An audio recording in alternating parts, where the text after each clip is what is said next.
بسم اللہ الرحمن الرحیم بسم اللہ الرحمن الرحیم۔ السلام علیکم ورحمۃ اللہ وبرکاتہ۔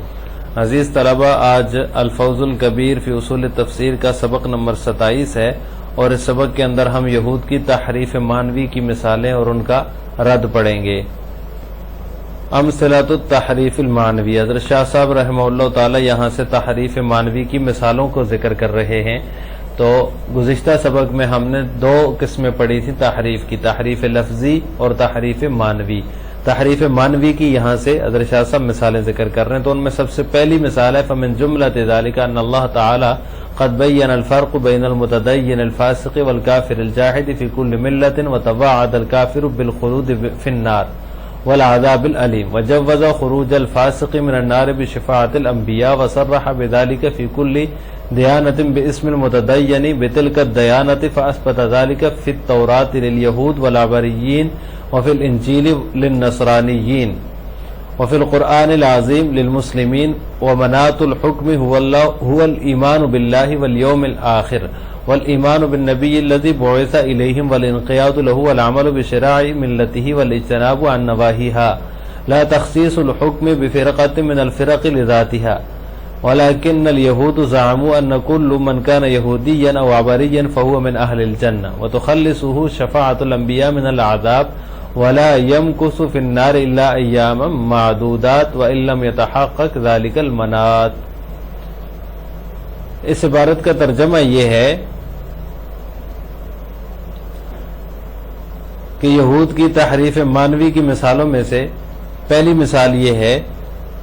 کہ اللہ تعالیٰ نے ہر مذہب میں مذہب کے ماننے والے فاسق اور مذہب کے منکر کافر کے درمیان فرق کی وضاحت کی، اور کافر کے لیے سخت عذاب اور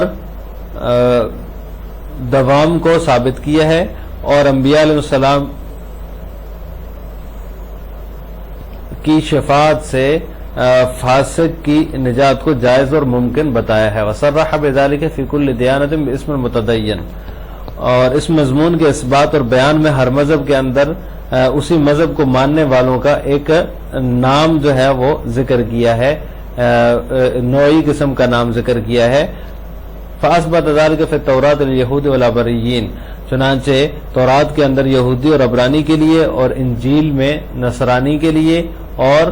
قرآن کریم کے اندر مسلمانوں کے لیے اس نام کا ذکر کیا ہے۔ ومناط الحکم هو الایمان باللہ والیوم الآخر والایمان بالنبی الذی بعث الیہم، اور نجات کے حکم کا دار و مدار جو ہے وہ ہر مذہب میں اللہ تعالیٰ یوم آخرت پر ایمان لانا، اور اس نبی کی اطاعت جو ان کی طرف مبعوث ہوا ہو، والعمل بشرائع ملتہ، اور ملت کے احکام پر عمل کرنا، والاجتناب عن نواہیہ، اور اس مذہب کی ممنوعات اور محرمات سے بچنا ہے۔ لا تخصیص الحکم بفرقۃ من الفرق لذاتها، اس مذہب کے ممنوعات اور محرمات سے بچنا ہے، نہ کہ لا تخصیص الحکم، نہ کہ فرقوں میں سے کسی فرقے کی خصوصیت۔ ولكن اليهود زعموا ان كل من كان يهوديا او عبريا، لیکن یہودی یہ سمجھ بیٹھے کہ جو بھی یہودی یا عبرانی ہے فهو من اہل الجنہ، تو وہ جنت میں ضرور جائیں گے۔ وتخلصه شفاعة الانبیاء من العذاب، اور انبیاء کرام علیہ السلام کی شفاعت ان کے حق میں مفید ہوگی۔ ولا يمكث في النار الا اياما معدودات، اور وہ نہیں رہیں گے جہنم میں مگر چند دن۔ وان لم يتحقق ذلك المناط، اگرچہ حکم کا مدار متحقق نہ ہو۔ وَلَمْ يَكُنْ إِيمَانُهُ بِاللَّهِ تَعَالَى عَلَى الْوَجْهِ الصَّحِيحِ، اور اگرچہ وہ اللہ کی ذات پر غلط طریقے پر ایمان رکھتے ہوں۔ وَلَمْ يُدْرِكْ حَظًّا مِنَ الْإِيمَانِ بِالْآخِرَةِ وَرِسَالَةِ النَّبِيِّ الْمَبْعُوثِ إِلَيْهِمْ، اگرچہ اس کو آخرت پر اور اس نبی کی رسالت پر ایمان کا کوئی حصہ حاصل نہ ہو جو اس کی طرف بھیجا گیا ہے، یعنی اس رسول پر جو اس کی طرف بھیجا گیا ہے۔ عزیز طلبہ، اس عبارت میں مصنف رحمہ اللہ یہود کی گمراہیوں میں سے جو پہلی گمراہی تھی تحریف مانوی، اس کی مثالیں اور ان کا رد ذکر کر رہے ہیں۔ تو آج کے سبق میں ہم اس کی تفصیل پڑھیں گے۔ تحریف مانوی کی مثالوں میں سے سب سے پہلی مثال یہاں پر حضرت شاہ ولی اللہ رحمہ اللہ تعالیٰ نے ذکر کی ہے وہ یہ ہے کہ یہودی یہ سمجھ بیٹھے کہ ہم ہی جنت میں جائیں گے، جنت میں ضرور جائیں گے، اور ہمیں جو ہے وہ انبیاء کرام علیہ السلام کی شفاعت نصیب ہوگی، اور ہم ہی جو ہے وہ آگ میں ہم چند گنے چنے دن رہیں گے، اگرچہ جو ہے وہ حکم کا مدار متحقق نہ ہو، اگرچہ اللہ تعالیٰ کی ذات پر غلط طریقے پر ایمان ہو، آخرت پر اور نبی کی رسالت پر، نبی صلی اللہ علیہ وسلم کی رسالت پر ایمان نہ بھی ہو، تو بھی ہم جنت میں جائیں گے۔ تو اس کا جواب دینے کے لیے حضرت شاہ صاحب رحمہ اللہ تعالیٰ نے اس عبارت کے اندر ایک تمہید کے طور پر چند باتیں ذکر کی ہیں۔ وہ یہ ہے کہ اللہ تعالیٰ کے ہاں نجات اور بخشش کا جو معیار ہے وہ ایک ہی رہا ہے، اللہ تعالیٰ کی ذات اور صفات پر ایمان لانا، نبی مبعوث کی اطاعت کرنا اور محرمات شریعت سے اجتناب کرنا۔ لیکن چونکہ ہر نبی اور رسول کی تعلیمات کا عملی نمونہ وہی لوگ ہوتے ہیں جو تصدیق اور اطاعت کر کے اس کے دامن سے وابستہ ہو جاتے ہیں،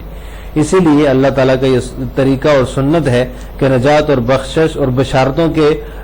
جو مواقع پر کتب سماویہ میں انہی لوگوں کے لیے ایک نوعی قسم کا نام ذکر کیا جاتا ہے کتب سماویہ کے اندر، قومی حیثیت سے نہیں ہوتا، اس کی بنیاد جو ہوتی ہے وہ قومی حیثیت نہیں ہوتی، بلکہ مومن اور مطیع ہونے کی حیثیت سے ان کے لیے ایک نام مختص کیا جاتا ہے۔ اگر قومی حیثیت ہو تو پھر ایمان اور کفر میں کوئی فرق، مومن اور کافر میں کوئی فرق باقی نہیں رہے گا، فرق ختم ہو جائے گا۔ تو کتب سماویہ کے اندر موجود جو نوعی قسم کا نام ہے وہ قومی حیثیت سے نہیں بلکہ مومن اور مطیع ہونے کی حیثیت سے ہے، جیسے تورات کے اندر یہود کے لیے، انجیل میں نصارہ اور قرآن کریم میں مسلمان کے لیے اس طرح کے نام جو ہے وہ اللہ تعالیٰ نے ذکر کیے ہیں۔ تو اللہ تعالیٰ کی سنت کے مطابق، طریقے کے مطابق موسیٰ علیہ السلام کی امت میں سے یہود کو، عیسیٰ علیہ السلام کی امت جو ہے وہ نصارہ، ان کو، اور دور محمدی صلی اللہ علیہ وسلم میں مسلمانوں کو نجات اور انعام کا اہل قرار دیا گیا ہے، اور ان کے خلاف دین اور مذہب اختیار کرنے والوں کو مستحق کے سزا جو ہے وہ ٹھہرایا گیا ہے۔ تو جب اللہ تعالیٰ کی یہ سنت ہے اور کہ اللہ تعالیٰ جو ہے وہ مومن اور مطیع کے لیے وہ نام تجویز فرماتے ہیں، تو یہود جو ہیں وہ اس اللہ تعالیٰ کی مصلحت اور حکمت پر جو ہے وہ انہوں نے غور نہیں کیا، اور جان بوجھ کر جو ہے وہ غلط فہمی کا شکار ہو گئے کہ ہم یہود جو ہیں وہ یہود ہونے کی حیثیت سے خدا کے پیارے ہیں اور بشارتوں کے حقدار ہیں، لہٰذا ہمیں کسی قسم کی جو ہے وہ آگ نہیں چھو سکے گی، ہمیں جو ہے وہ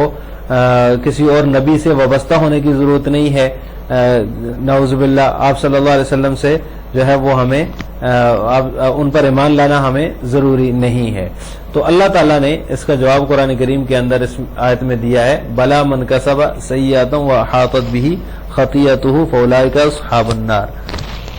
جو کوئی بھی، چاہے وہ یہودی ہے، مسلمان ہے، عیسائی ہے، کوئی بھی ہے، اگر وہ گناہوں میں مبتلا ہوگا، سیئات کا ارتکاب کرے گا اور اتنی سیئات ہوں کہ اس کا احاطہ کر لیں، تو وہ لوگ جہنم میں جائیں گے، چاہے وہ یہودی ہو، چاہے وہ عیسائی ہو، چاہے وہ مسلمان ہو، کوئی بھی ہو، اس میں کسی کی تخصیص نہیں ہے۔ ہاں، جن کے لیے نجات کا اور جو ہے وہ انعامات کا جو جن کو اہل قرار دیا گیا ہے، تو وہ مومن اور مطیع ہونے کی حیثیت سے ہے۔ اگر وہ مومن ہوں گے، فرما برداری کریں گے، تو اس حیثیت سے وہ جنت میں جائیں گے اور باقی سارے انعامات بھی ان کو ملیں گے۔ یہاں پر یہودی اور عابری دو قسم کے نام ذکر کیے شاہ صاحب رحمہ اللہ نے۔ تو یہودی کہتے ہیں جن کی نسبت حضرت یعقوب علیہ السلام کی طرف ہو تو وہ عبری کہلاتے ہیں، اور یعقوب علیہ السلام سے آگے چل کر اسرائیلی کہلائیں گے۔ گویا عبری جو ہے وہ متقدمین یہود ہیں اور اسرائیلی متاخرین ہیں۔ تو یہودی کو اسرائیلی بھی کہا جاتا ہے اور عبری بھی کہا جاتا ہے۔ تو عبری وہ یہودی جو حضرت یعقوب علیہ السلام کی اولاد میں سے اولاد تھی، جو ان کو جو ہے نا عبری کہا جاتا ہے، اور اس کے بعد جو حضرت آگے چل کر ان کے اولاد میں سے جو بعد کے جو یہودی ہیں ان کو اسرائیلی کہا جاتا ہے۔ حضرت شاہ صاحب رحمۃ اللہ فرماتے ہیں وَهَذَا خَطَأٌ صِرْفٌ وَجَهْلٌ مَعْذُورٌ قَدْ كَشَفَ الْقُرْآنُ الْعَظِيمُ هَذِهِ الشُّبْهَةُ عَلَى أَتَمِّ وَجْهٍ۔ لما انہ کان مہیمنا علی الکتب السابقہ مبینا لمواضع الاشکال فیہا. یہ جو ہے یہ ان کا یہود کا تحریف معنوی کرنا اور یہ سمجھنا کہ یہود ہی صحیح مذہب پر ہیں اور وہی جنت میں جائیں گے، تو ان کی تغلید اور تردید اور وجہ تردید کا تذکرہ فرمایا کہ جیسا کہ ظاہر ہے کہ یہ جو کتاب ہے قرآن کریم جو ہے یہ اس میں اللہ تعالیٰ نے اس شبہ کا ازالہ کیا ہے اور اس شبہ کی تردید کی ہے، اور قرآن کریم جو ہے وہ مہیمنا علی الکتب السابقہ، وہ سابقہ کتب کے لیے جو کتب سماویہ ہیں محافظ اور نگہبان ہے، اور ہر معنی کے اعتبار سے قرآن کریم جو ہے وہ کتب سابقہ کے لیے مہیمن ہے. اور اللہ تعالیٰ کی جو خاص امانت جو ہے وہ تورات اور انجیل وغیرہ میں اللہ تعالیٰ نے نازل فرمائے، قرآن جو ہے وہ اس کا امین اور محافظ ہے، اور جن مخصوص احکام کا عصری تقاضوں کے مطابق بنی اسرائیل کو مکلف بنایا گیا تھا لیکن اب ان احکامات کی ضرورت نہیں رہی، تو قرآن ان کے منسوخ ہونے کا فیصلہ سنا کر حاکم اور غالب ہے. تو اللہ تعالیٰ نے قرآن کریم کے اندر یہ فیصلہ فرما دیا، بلا من کسب سیئۃ وحاطت بہ خطیئتہ فاولئک اصحاب النار هم فیہا خالدون. اور اس طرح ایک اور آیت میں فرمایا لیس بامانیکم ولا امانی اہل الکتاب من یعمل سوءا یجز بہ، جو برے عمل کرے گا اس کو اس کا بدلہ دیا جائے گا. لہٰذا چاہے وہ یہودی ہو، مسلمان ہو یا عیسائی ہو، یہ سمجھنا کہ ہم یہودی ہیں اس لیے ہر قسم کی بشارتوں کے ہم حقدار ہیں اور ہمیں جو ہے وہ اللہ تعالیٰ جو ہے وہ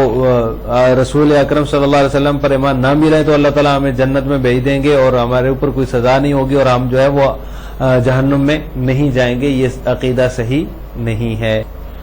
آج کے سبق کا خلاصہ یہ ہوا کہ ہم نے یہود کی تحریف معنوی کی ایک مثال اور اس کے رد کی تفصیل پڑھی ہے. آخر میں آپ حضرات سے دو سوال ہیں. پہلا سوال یہ کہ یہودیوں کا یہ عقیدہ کہ ہم ہی جنت میں جائیں گے ٹھیک ہے یا نہیں، اس کا جواب آپ نے کمنٹ باکس میں دینا ہے. نمبر دو، عبری اور اسرائیلی میں کیا فرق ہے، اس کا جواب بھی آپ نے کمنٹ باکس میں بتانا ہے. السلام علیکم ورحمۃ اللہ وبرکاتہ.